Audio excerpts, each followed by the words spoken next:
আসসালামু আলাইকুম কলিজার ভাই বোনেরা, সবাই কেমন আছেন? আলহামদুলিল্লাহ অনেক ভালো।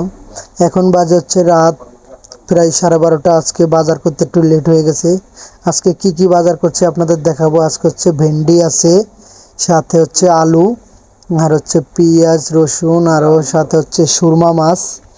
আজকে হচ্ছে মাছ কেটে আনিনি, আজকে অল্প মাছ তো তাই বাসায় কাটবো।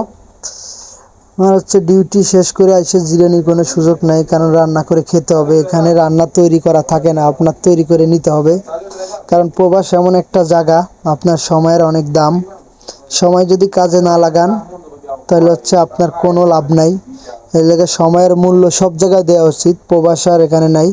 কারণ দেশে থাকলে কাজের থেকে এসেই হাত মুখ ধুয়েই মনে করেন সামনে ভাত দেয়, খায় মনে করেন একটু মোবাইল চাপা যায়। আর এখানে এই সুযোগ নাই।